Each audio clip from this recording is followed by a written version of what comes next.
Hello everyone, I am Renz Roland Bulusan. I am Jahara Dirindu. I am Bailani C. Fermin. And we are here to discuss the structure and evolution of ocean basins.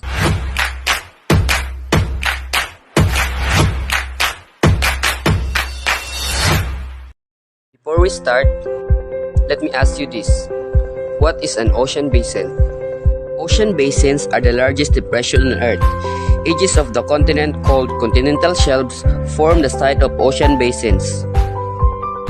An oceanic basin is the land surface under an ocean that includes the various topography below the water.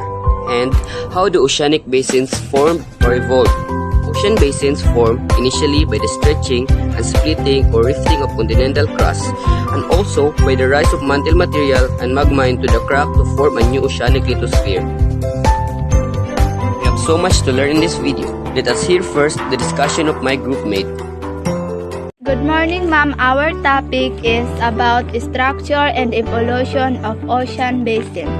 Over a long period of time, as plate tectonics meet in subduction occurs, a vast geologic basin that covers the large area of Earth's surface is formed called ocean basin.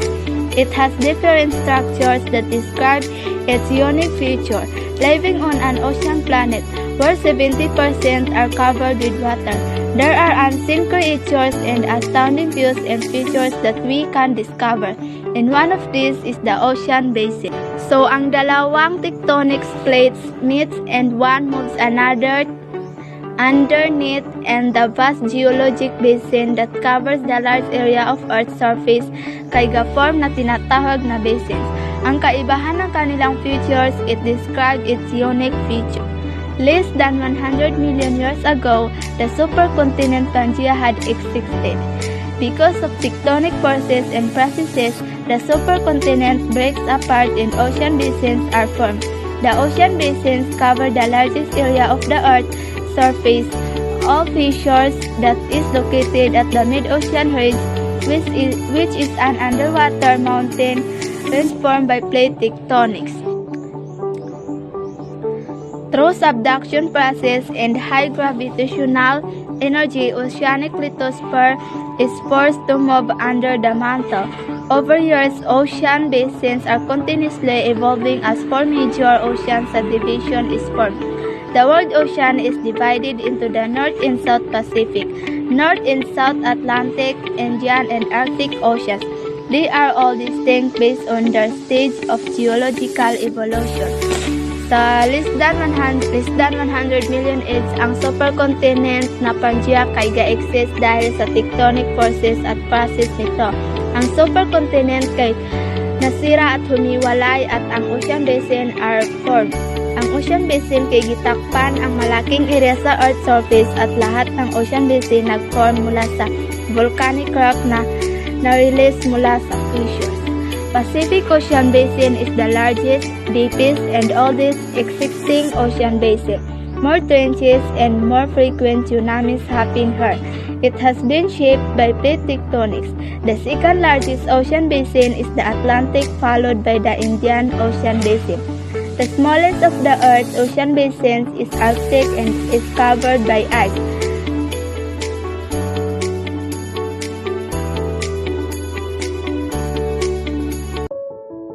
Through the formation of ocean basins, different features and structures are formed. First one is the continental shelf. The term continental shelf is used by geologists generally to mean that a part of the continental margin which is between the shoreline and the shelf break. Second one is the continental slope. A continental slope is the slope between the outer edge of the continental shelf and the deep ocean floor. Third one is the continental rise. A continental rise is the gently inclined slope between the base of the continental slope and the deep ocean floor. The next one is the abyssal plain. The term abyssal plain refers to a flat region of the ocean floor, usually at the base of a continental rise, and also it is the flattest part of the ocean. Next one is the island. An island is a body of land surrounded by water. The sixth one is the seamounts. Seamounts are underwater mountains that rise hundreds or thousands of feet from the seafloor, and it is formed by volcanic activity. Next one is the trench or trenches. Oceanic trenches is a deep, curved depression near the margin of a continent or chain of volcanic islands.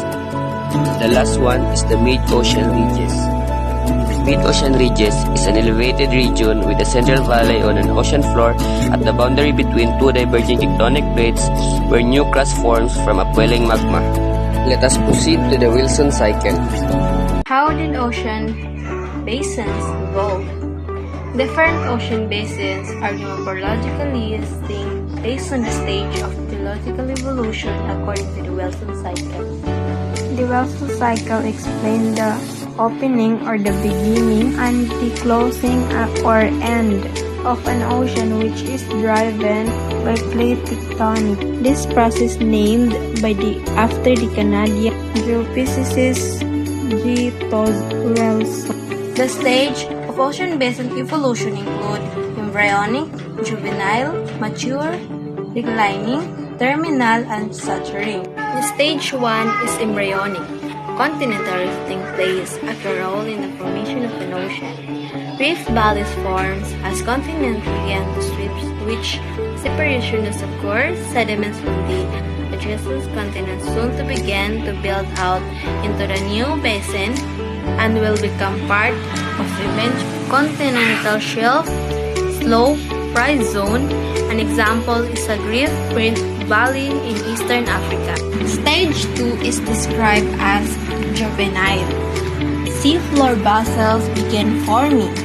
As continental sections diverge, initially the young marine basin is fairly shallow, and repeated influxes of seawater become fully or partly evaporated salt. Deposits will accumulate, otherwise there will be normal marine sedimentation of muds, sands, and limestones depending on the local conditions. One of the clearest examples of a young ocean basin is the reefs. In stage 3, mature ocean basin becomes broad as it widens, trenches develop, and subduction begins. The ocean floor between the spreading axis and the continental site by construction. Other line lithosphere adhesive plains form at the continental shelf, slope, rise zone becomes fully developed. The continental margin are more or less parallel to the central spreading, which as in the Atlantic Ocean. The stage 4 is declining. Ocean basin when subduction eliminates much of seafloor and oceanic ridge. The reason for the formation of new destructive margin probably like changing circumstances in another part of the globe, such as continental pollution or the initiation of new continental reef. Dominant motion are spreading and shrinking. An example is the Pacific Ocean. Stages is the terminal. As two continents collide, orogeny thickens the crust and building mountains. Narrow, irregular seas and young mountains form. The last stages is what we call saturating. It happens there that young mountain to mature mountain build.